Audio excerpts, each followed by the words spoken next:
జయ శుభకర వినాయక శ్రీకాణి భాగవర సిద్ధి వినాయక.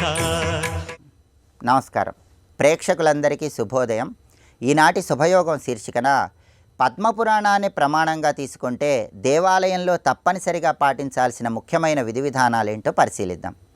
దేవాలయానికి వెళ్ళినప్పుడు తప్పనిసరిగా కొన్ని ముఖ్యమైన నియమాలు పాటించాలని పద్మపురాణం మనకు తెలియజేస్తోంది.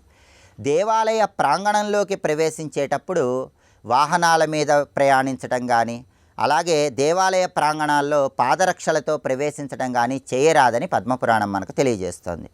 అదేవిధంగా దేవాలయంలో ఉన్నప్పుడు దైవానికి ఎట్టి పరిస్థితుల్లో ఒక చేతితో నమస్కారం చేయరాదు, 2 చేతులతో దైవానికి నమస్కరించాలి. అలాగే దేవాలయంలో తప్పనిసరిగా ప్రదక్షిణ చేయాలి. దేవాలయానికి వెళ్ళి దైవాన్ని దర్శించుకున్న తర్వాత ప్రదక్షిణ చేస్తేనే దైవ దర్శన సంపూర్ణ ఫలితాన్ని సిద్ధింపజేసుకోవచ్చని పద్మపురాణం మనకు తెలియజేస్తోంది. అలాగే దైవ సన్నిధిలో ఉన్నటువంటి పరుపు మీద కానీ మంచం మీద కానీ ఆలయ ప్రాంగణంలో కూర్చొనరాదు. అలాగే దైవ సంబంధమైనటువంటి ఆలయానికి వెళ్ళినప్పుడు బిగ్గరగా మాట్లాడటం, అనవసరంగా మాట్లాడటం ఇటువంటి పనులు చేయరాదు. అలాగే కలహం ఆడరాదు. దైవ సంబంధమైనటువంటి ప్రాంగణంలో అసత్యం కూడా ఆడరాదని పద్మపురాణంలో చెప్పారు. దేవాలయ పరిసర ప్రాంతాల్లో అసత్యం ఆడటం కూడా పెద్ద దోషంగా పద్మపురాణం వర్ణించింది. అలాగే కోపాన్ని ప్రదర్శించకూడదు, ప్రశాంతంగా దైవ దర్శనం చేసుకోవాలి. పరనింద చేయకూడదు, పరస్థుతి చేయకూడదని కూడా శాస్త్ర ప్రామాణికంగా చెప్పారు.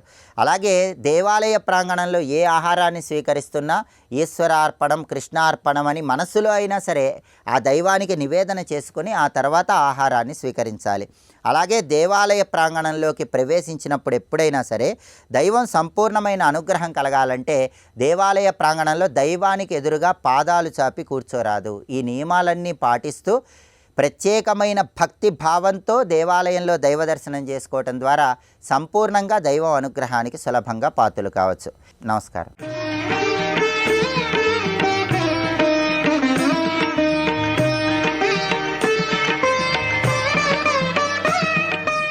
మన్వంతరంలో వైవస్వత మనువు అక్కడ అమ్మవారిని ఆరాధన చేసి అద్భుతమైన వాక్శక్తి పొంది ఈ స్తంభము ద్వారా సత్సంతానాన్ని పొందాడు అని చెప్తారు. ఇక్కడ అది సంతాన స్తంభం అని చెప్పబడుతుంది. ఇంతవరకు మనం శివస్థానములు, అదేవిధంగా దుర్గాస్థానములు, విష్ణుస్థానములు, గణపతి కుమారస్వామి క్షేత్రములు చెప్పుకున్నాం. ఇక చెప్పుకోవలసిన తీర్థాలు మిగిలాయి. ప్రతిదానికి ఇది వరుసగా చెప్పుకోవాలి కనుక తీర్థములు చెప్తున్నారు. పంచతీర్థమని గొప్ప తీర్థం ఎక్కడున్నది. ఇది శివుని 5 ముఖాల నుంచి జనించినటువంటి గొప్ప తీర్థము. కాయాధిరోహణ తీర్థమనే 2వ తీర్థము, 3వది సిద్ధతీర్థము ప్రకాశిస్తున్నది, 4వది చక్రతీర్థము. కార్తవీర్యార్జునుడు కూడా ఈ చక్రతీర్థంలో స్నానం చేశారని చెప్తున్నారు.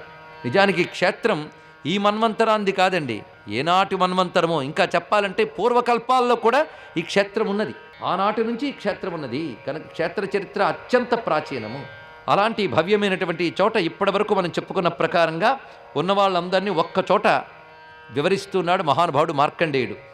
ఒక విఘ్నేశ్వరుడు, ఒక షణ్ముఖుడు, 6 దుర్గలు, 4 విష్ణుదేవులు, 5 రుద్రులు, 4 తీర్థములు దేవీ శాసనం వల్ల ఎల్లవేళలా ఇక్కడ ఉంటాయి అని చెప్తున్నారు. అటువంటి మహాక్షేత్రానికి ఎన్ని పేర్లున్నాయి అంటే కామకోష్ఠం కామకోటి శ్రీపురం భద్రనామకం జీవన్ముక్తిపురంచేతి పంచధా పరికీర్త్యతే. 5 ప్రధానమైన నామాలు ఉన్నాయి. కామకోష్ఠము, కామకోటి, శ్రీపురము, భద్రము, జీవన్ముక్తిపురము. ఇది దీనికి ఉన్నటువంటి పేర్లు.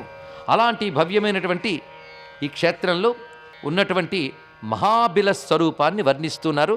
మన భాగ్యం కొద్దీ ఇప్పుడు ఆ మహాబిల తత్వాన్ని తెలుసుకుంటున్నాం. గాయత్రీ మండపాధారం నాభిస్థానం భువపరం పురుషార్థప్రదం శంభో బిలాభ్రం తం నమామ్యహం. ప్రతివారు ఎక్కడున్నా సరే ఆ మహాబిలానికి నమస్కారం చేసుకుంటే చాలు ధన్యులమవుతాం. ఇది బిలాభ్రం అంటే బిలాకాశము అన్నారు. ఇక్కడ ఆకాశము అంటే దాని ఆ రంధ్ర మధ్యలో ఉన్నటువంటి ప్రాంతమంతా ఆకాశం. ఆకాశము కనబడని శక్తితో ఉంటుంది కానీ శూన్యం అనరాదు, తెలుసుకోవాలి. ఇక్కడ శూన్యం మన వైదిక సంస్కృతి ఒప్పుకోదు. శూన్యం అనేది లేదు ప్రపంచంలో. అక్కడ ఎవ్వరూ లేరండి అంటే నీకు కనబడేవి లేవు, నీకు కనబడిన ఒకనొక శక్తి ఉంది, తెలుసుకోండి. ఇక్కడ శక్తి కనబడదు, అలా ఒక చిచ్చక్తి వ్యాపించి ఉంటుంది.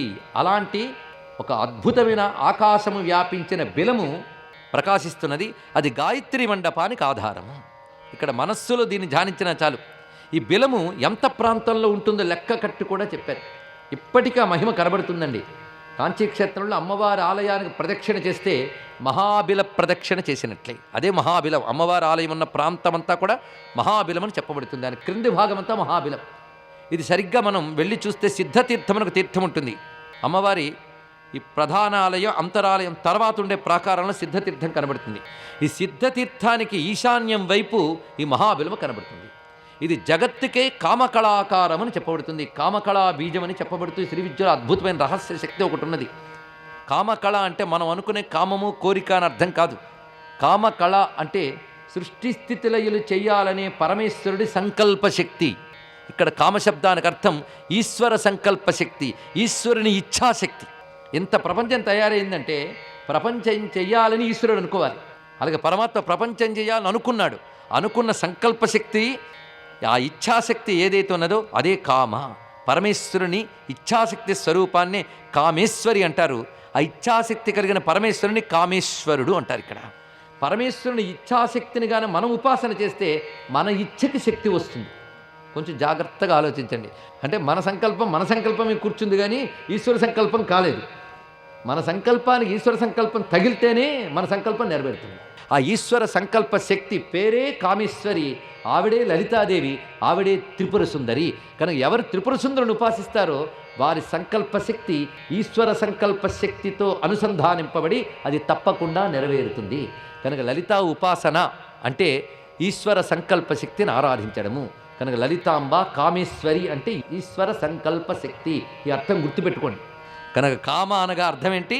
పరమేశ్వరుని యొక్క అఖండ సంకల్ప శక్తి. మన సంకల్పాలు వ్యర్థమవుతాయేమో కానీ ఆయన సంకల్పం ఎప్పుడు వ్యర్థం కాదు. అసలు ఆ సంకల్పం నుంచే అన్ని శక్తులు వస్తాయి. ఇచ్ఛ, జ్ఞాన, క్రియ అనే సర్వశక్తులు సంకల్ప శక్తులు వస్తాయి. కనుక ముందు సంకల్పం అంటూ ఉంటేనే జ్ఞానము, క్రియ అన్నీ బయటకు వస్తాయి. కనుక సంకల్పశక్తికి ఆదిశక్తి అని పేరు. పరమేశ్వరుడి యొక్క ఆదిశక్తి సంకల్పశక్తి. ఈ మాట ఉపనిషత్తు సత్యకామ సత్య సంకల్ప అనే మాటతో చెప్తుంది. సత్యకామ సత్య సంకల్ప. వ్యర్థము కాని కామము ఎవడిదో అతడు పరమేశ్వరుడు. వ్యర్థము కాని కామము అంటే ఆయన చెయ్యాలనుకుంటాడంటే జరిగి తీరుతుంది. అలా ఈశ్వరుని కామశక్తిని మనం ఉపాసిస్తే ఆ ఇచ్ఛా జ్ఞాన క్రియలకు మూలమైన ఈశ్వర సంకల్ప శక్తి మనల్ని అనుగ్రహించి మన సంకల్పాలు సిద్ధింపజేయుగాక అని ప్రార్థన చేద్దాం.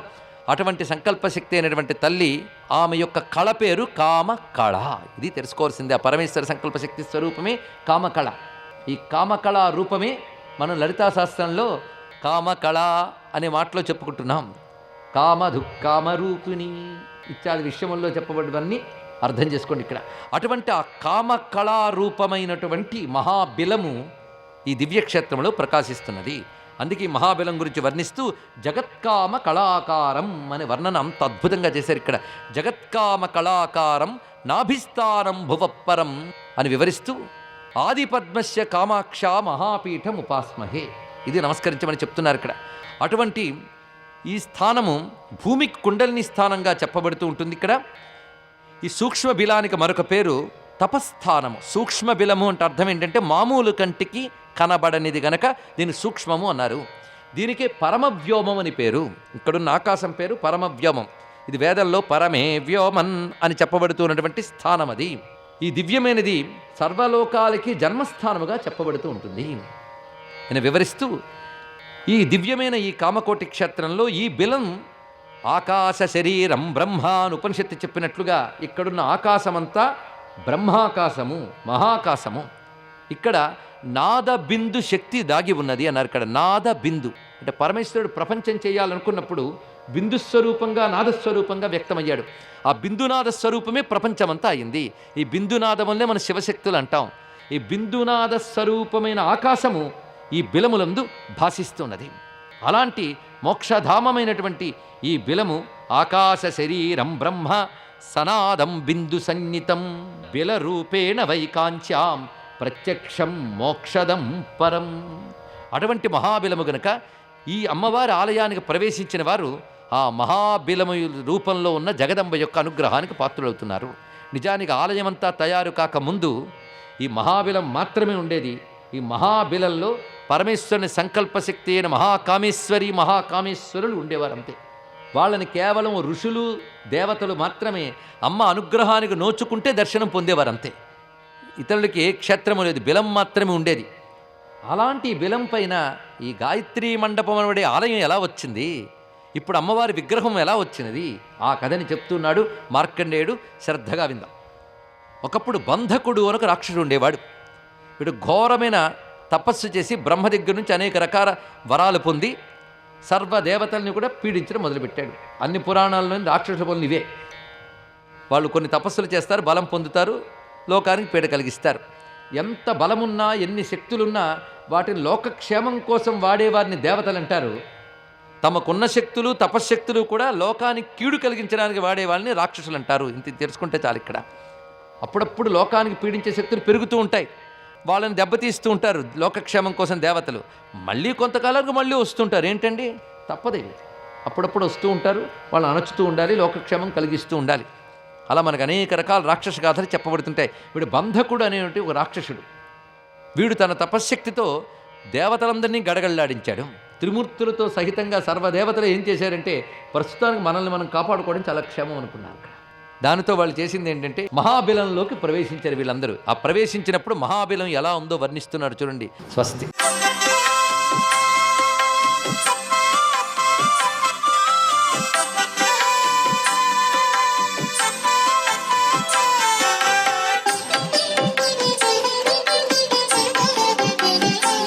ఓం నమో నారాయణాయ, ఓం నమః శివాయ, శ్రీమాత్రే నమః.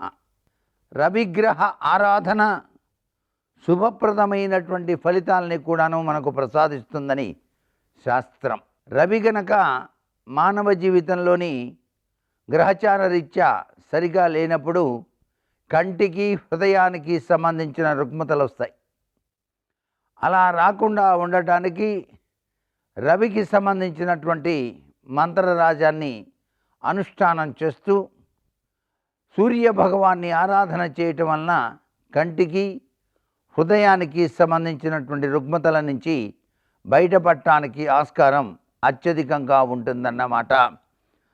ద్వాదశ సప్తమి వ్రతాన్ని ఆచరించేటువంటి వ్యక్తులకు అద్వితీయమైన సూర్య భగవాన్ని యొక్క దివ్యవంతమైన అనుగ్రహం ఎల్లవేళలా ఉండి తీరుతుంది. అందుకనే రాగితో తయారు చేసింది కూడాను ఒక విధమైనటువంటి సూర్య బింబాన్ని ఇంటి గడపకు గనక ముందు భాగాన తగిలించినట్లయితే ఆ ఇంటిలోని నివసించే ప్రతి ఒక్కరూ కూడా ఆరోగ్యప్రదమైనటువంటి జీవన విధానాన్ని కొనసాగించడానికి వాస్తుశాస్త్రరీత్యా కూడా ఆధారం ఎక్కువగా కనిపిస్తుంది. అందుకే సూర్య బింబం శతవిధాలా కూడాను శ్రేయోదాయకవంతమైన ప్రభావాన్ని ఇస్తుంది. ప్రతి వ్యక్తి కూడాను నూతనంగా గృహాన్ని కట్టుకున్నప్పుడు ఆ ఇంటిలో గనక సూర్య ఆరాధన, సూర్య నమస్కారాలు గనక ఆచరించినట్లయితే ఆ ఇంటిల్లిపాదికి కూడా ఆరోగ్యప్రదమైనటువంటి జీవన విధానాన్ని ఆ ఆశుతోషతత్వంతో కూడినటువంటి ఆ యొక్క సూర్య భగవానుడు దివ్యవంతమైన అనుగ్రహాన్ని ప్రసరింపజేసి తీరతాడు. కాబట్టి సప్తమి తిథి నాడు తప్పనిసరిగా అరుణ పారాయణం ఆచరిస్తూ సూర్యునికి ఇష్టమైనటువంటి గోధుమ రవ్వతో చేసినటువంటి పదార్థాన్ని సూర్య భగవానికి నైవేద్యంగా సమర్పించి 10 మందికి పంచినట్లయితే సంపూర్ణవంతమైనటువంటి ఆరోగ్యాన్ని అందరికీ కూడాను కలిగేట్టుగా సూర్య భగవానుడు అనుగ్రహిస్తాడు. సూర్య భగవానికి ప్రీతికరమైనది నమస్కారాలు.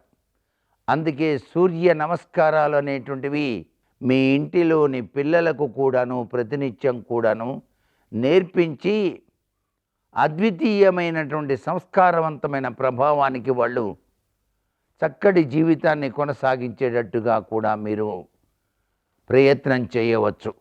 సర్వే జనా సుఖినో భవంతు.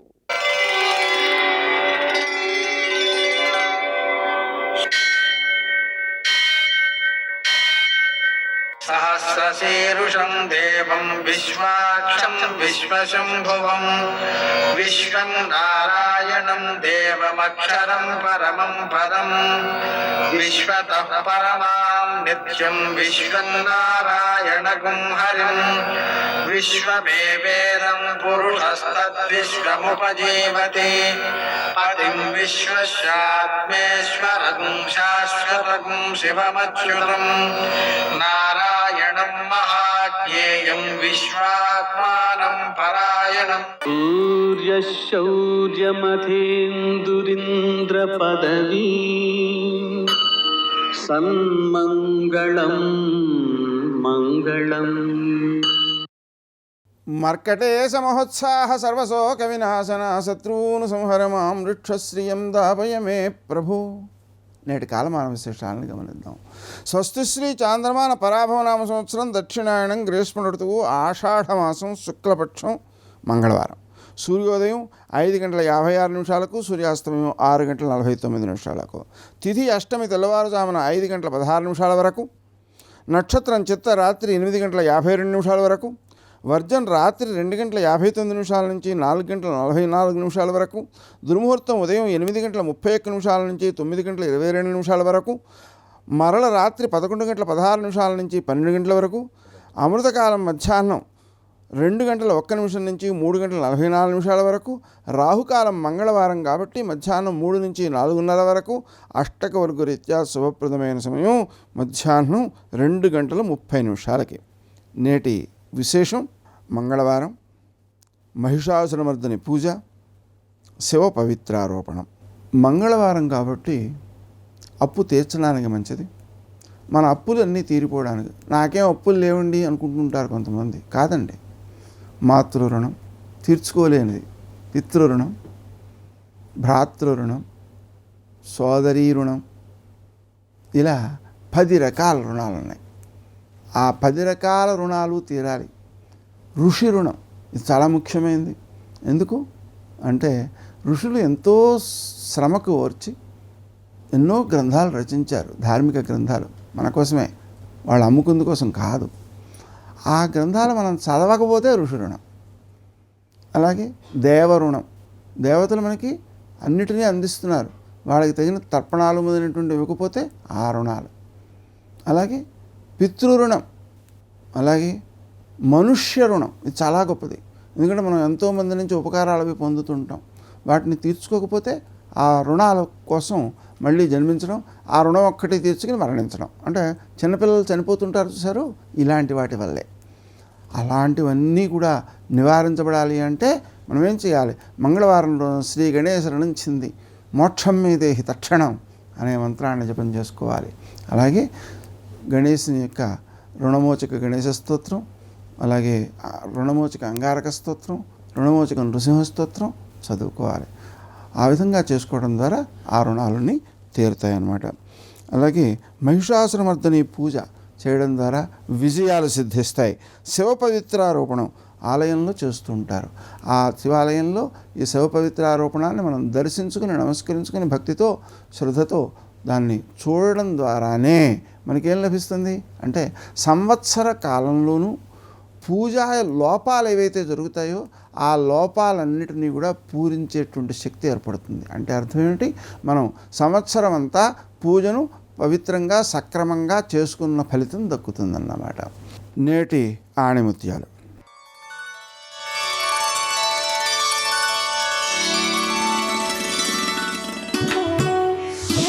మానవత్వం అంటే విడిగా ఎక్కడో లేదు, మనలోనే ఉంది. నీలో, నాలో, మనందరిలో. అలా తెలుసుకున్న మనిషి మహాత్ముడవుతాడు.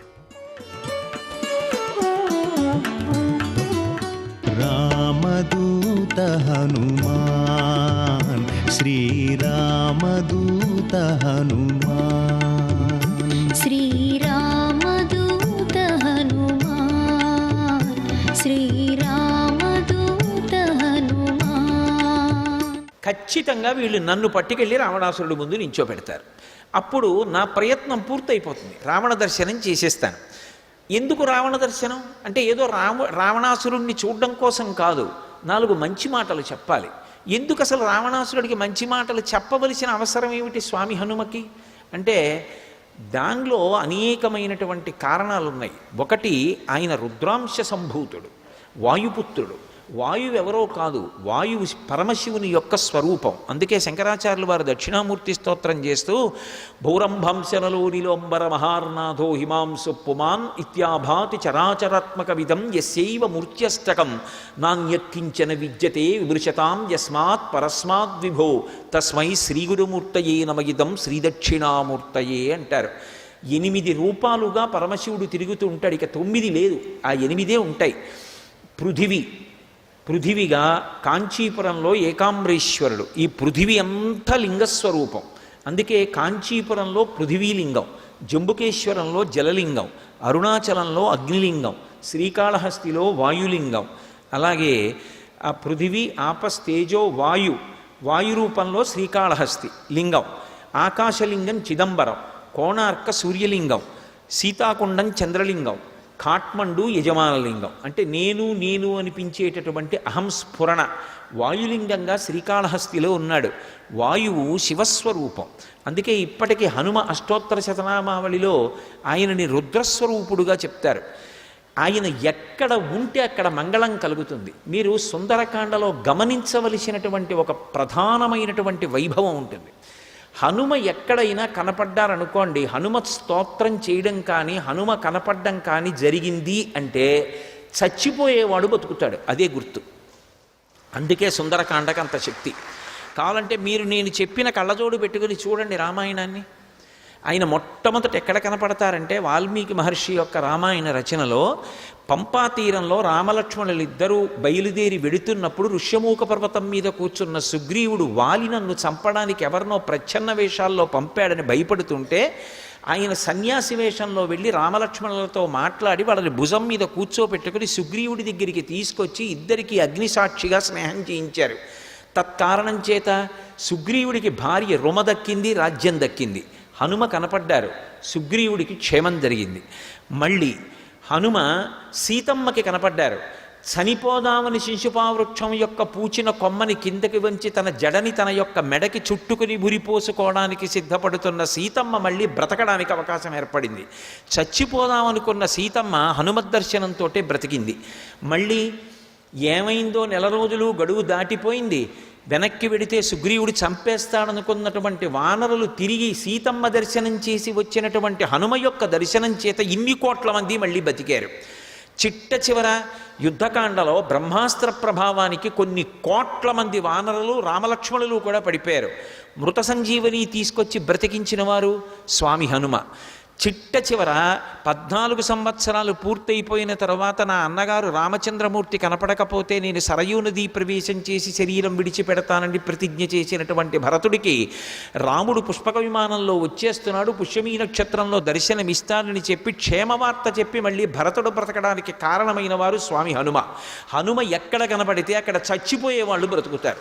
అది ఆయన యొక్క శీలంలో ఉన్న సౌందర్యం. అదే సమయంలో మీరు హనుమ విషయంలో గొప్ప విషయాన్ని గమనించాలి. ఆయన అంత శక్తివంతుడయ్యుండి, అంత వేగంగా వెళ్ళగలిగిన శరీరం ఉండి, అంత బుద్ధి, అంత పాండిత్యం ఉండి, నా కొరకోని ఆయన చేసుకున్నది ఒక్క పని ఉండదు. ఆయన ఏది చేసినా లోకం కొరకు చేస్తారు తప్ప నా కొరకు నేను చేసుకుంటున్నానని ఆయన చేసుకున్నది పెళ్ళి కూడా లేదు. సువర్చలా సహిత హనుమ అంటాం. సువర్చలని ఆయన ఎందుకు వివాహం చేసుకున్నారో తెలుసా? సువర్చల ప్రతిజ్ఞ చేసింది, కామంతో నన్ను తాకకుండా యజ్ఞయాగాది క్రతువులు చెయ్యడానికి గృహస్థాశ్రమంలో పక్కన భార్య ఉండాలి కనుక, ఎడంభుజం మీద ఉత్తరీయం వేసుకోవాలి అంటే భార్య ఉండాలి కాబట్టి ధర్మపత్నిగా మాత్రమే స్వీకరించి మనసునందు ఎప్పుడూ కామము పటమరించినటువంటి పురుషుడు ఎవరైనా ఉంటే ఆయనని వివాహం చేసుకుని భార్యనై ధర్మపత్నిగా నిలబడతానంది. అటువంటి వారు హనుమ ఒక్కరే. ఆయన మనసులో కామమునకు చోటు ఉండదు, రాముడికే చోటు. సర్వం శ్రీ ఉమామహేశ్వర పరబ్రహ్మార్పణమస్తు. స్వస్తి.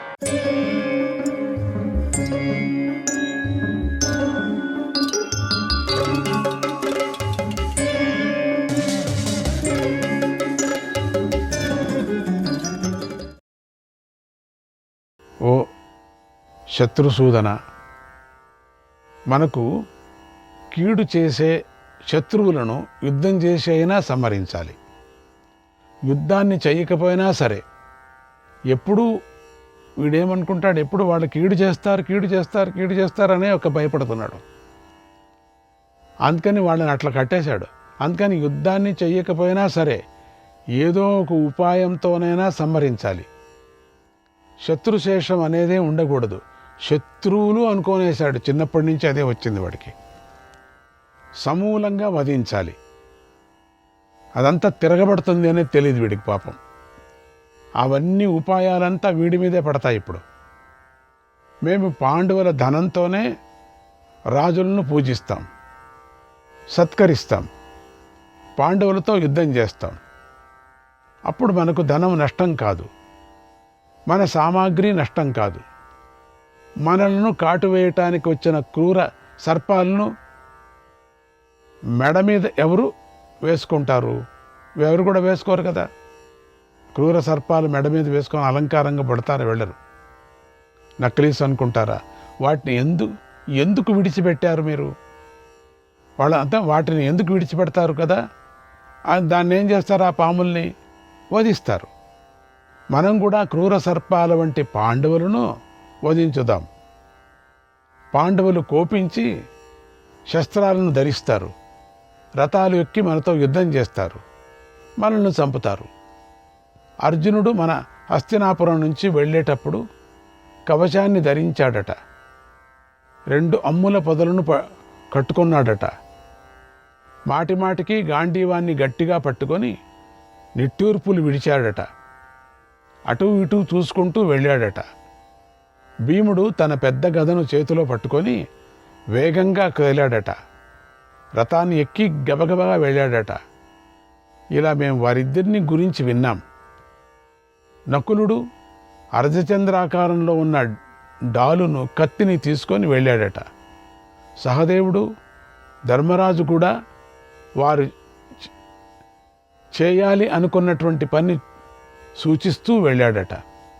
అంత వెళ్ళారట. ఈ సూచనలను బట్టి నాకు ఒక విషయం బాగా తెలుస్తున్నది.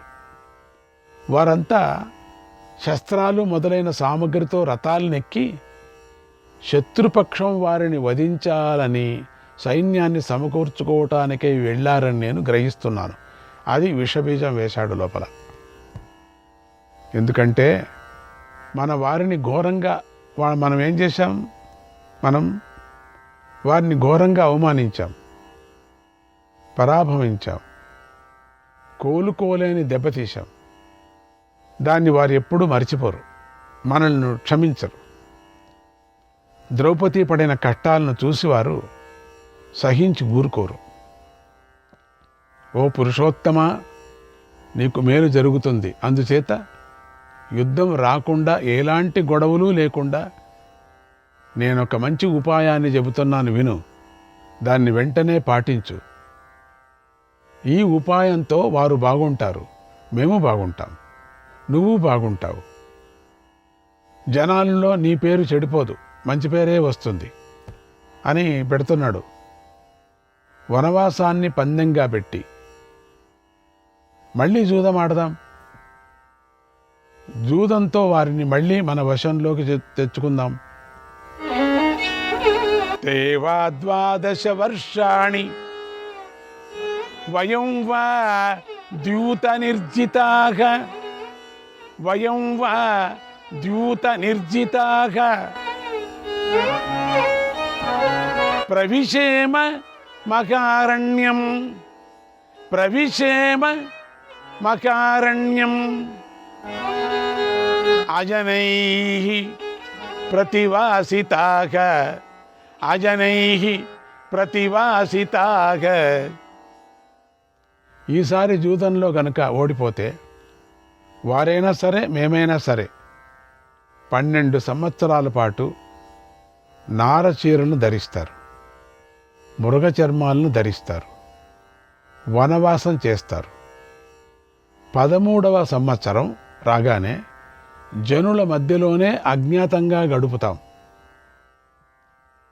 ఆ అజ్ఞాతవాసం భంగమైతే వారైనా సరే మేమైనా సరే మళ్ళీ 12 సంవత్సరాలు అరణ్యంలో నివసిస్తాం. కనుక ఈ పద్యంతో మేము వారు జూదం ఆడుదాం, అంగీకరించు. పాండవులు మళ్ళీ జూదం ఆడాలి, పాచికలు వెయ్యాలి. మనకు ఈ మార్గమే మంచిది, మేలు కలిగిస్తుంది. ప్రస్తుతం మనం చేయవలసిన మంచి పని ఇదే అయి ఉంది. వీడు విషం పెట్టేశాడు. ఈ శకుని పాచికలు ఆడటంలో నైపుణ్యం గలవాడు, అరితేరినవాడు. ఈ లోపల మనం మిత్రులను సమకూర్చుకుందాం, సైనికులను గౌరవిస్తూ మన వైపు తిప్పుకుందాం, రాజ్యాన్ని గట్టి చేసుకుందాం, రాజ్యాన్ని పటిష్టంగా తిరుగులేని దానిగా చేసుకుందాం. ఒకవేళ పాండవులు 13వ సంవత్సరాన్ని కూడా గడిపి ప్రతిజ్ఞను పూర్తి చేసుకుంటే వారిని మనం యుద్ధంలో ఓడిద్దాం. నా ఈ ఆలోచన మీకు నచ్చిందే? అబ్బా, ఎంత మంచి ఆలోచన కదా ఆయన. అప్పుడు ఆ మహారాజును పెద్దగా పొగుడుతున్నాడు, రాజాదిరాజా అనే విధంగా.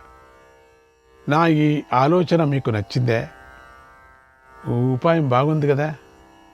దానివల్ల నీ పుత్రులు బాగుంటారు, నీ వాళ్ళు బాగుంటారు, నువ్వు బాగుంటావు, నేను బాగుంటాను కదా అన్నాడు దుర్యోధనుడు.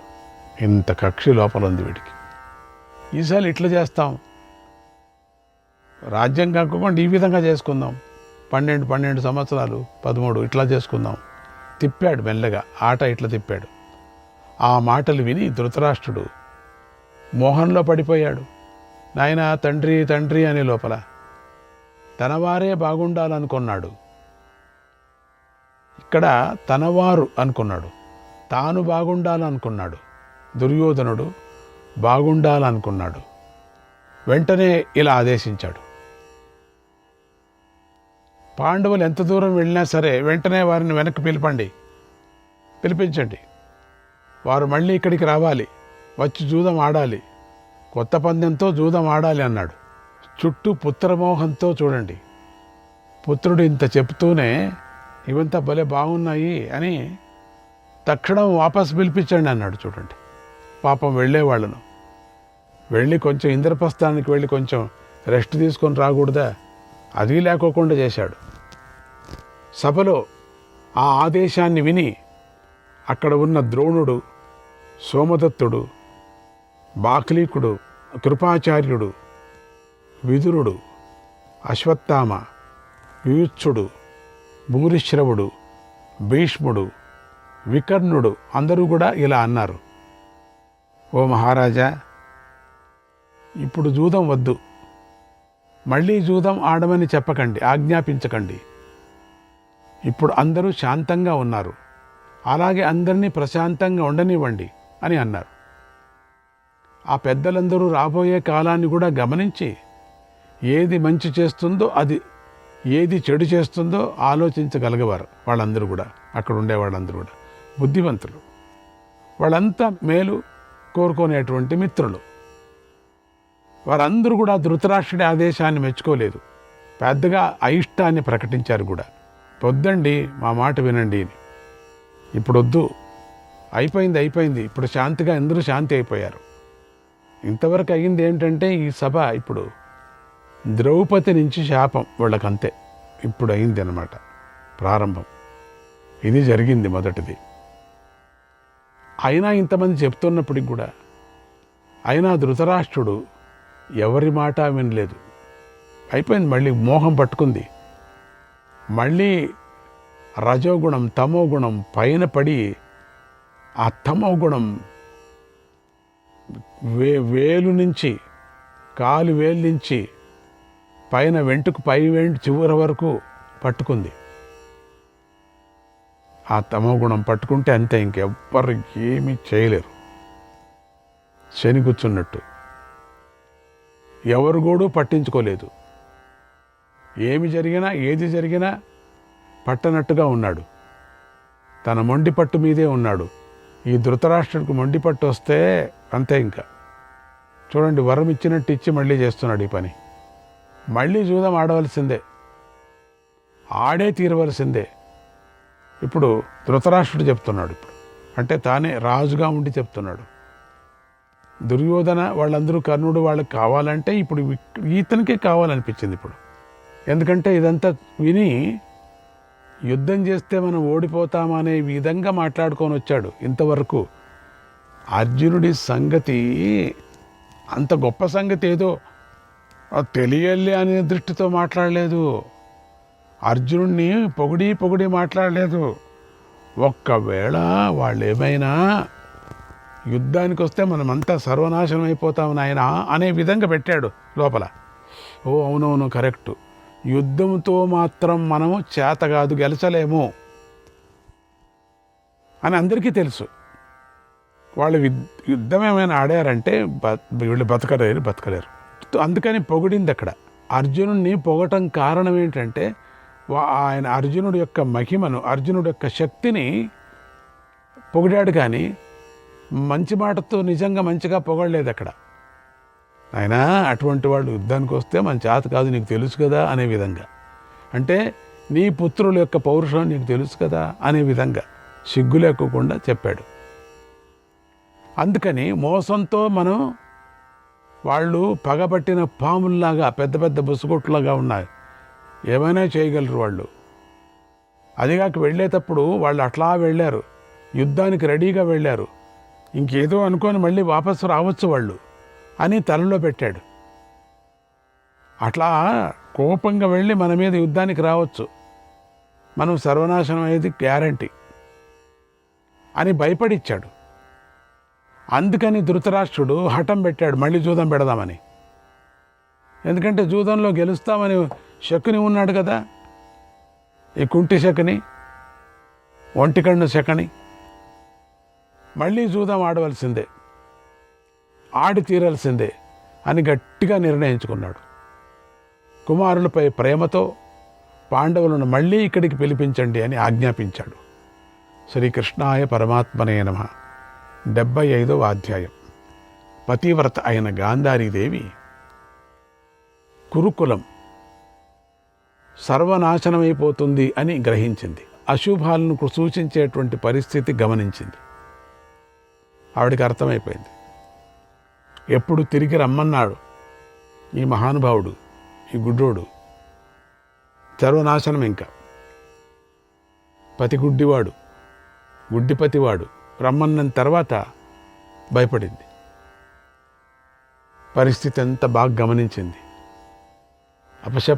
అపశకునాలు సూచించేటువంటి పరిస్థితులు గమనించింది. రాబోయే అరిష్టాన్ని సందేహించింది. పుత్రుల మీద ప్రేమతో మోహంతో ఎంతో బాధపడి దుఃఖించింది. అయ్యో ఎటువంటి పుత్రులు పుట్టారు వీళ్ళు, ఆ రోజే దీన్ని పిసికి పారేసింటే బాగుండు అప్పుడు అనుకుంది. ఆ టైంలో అనలేదు అయ్యో పుత్రప్రేమ. అయినా లోకానికి మేలు కలగాలని ఆలోచించింది. ఇదేదో లోకానికి మేలు కలగాలనే జరుగుతున్నది, వంశానికి మేలు కలగాలని ఆలోచించింది. పాపం దుష్టుడైన దుర్యోధుణ్ణి విడిచిపెట్టాలని అనుకున్నది. శక్తి కొద్దీ తన ప్రయత్నం తాను చేయాలని నిర్ణయించుకుంది. ధృతరాష్ట్ర మహారాజుతో ఇలా అంది, రాత, మన దుర్యోధనుడు పుట్టగానే బుద్ధిమంతుడైన విదురుడు ఏమన్నాడో గుర్తు తెచ్చుకోండి. జాతే దుర్యోధనే క్షత్త, జాతే దుర్యోధనే క్షత్త, మకామతిరభాషత, మకామతిరభాషత, నీయతాం పరలోకాయ, నీయతాం పరలోకాయ, సాద్వయం కులపాంసనః, సాద్వయం కులపాంసనః. ఈ బాలుడు వంశాన్ని నాశనం చేస్తాడు కనుక ఈతన్ని ఇప్పుడే విడిచిపెట్టండి, ఇదే మంచిది అని గట్టిగా చెప్పాడు. భగవాన్ చెప్పింది జ్ఞాపకం ఉంది నీకు. వ్యాసుడు వీడు పుట్టినప్పుడే నక్కలాగా అరిచాడు, గుడ్డు నుంచి బయట వస్తూనే నక్కలాగా అరిచాడు కనుక సందేహం లేదు వీడు తప్పకుండా వంశాన్ని నాశనం చేస్తాడు. మీరు ఈ విషయాన్ని తెలుసుకోండి, బాగా విచారించి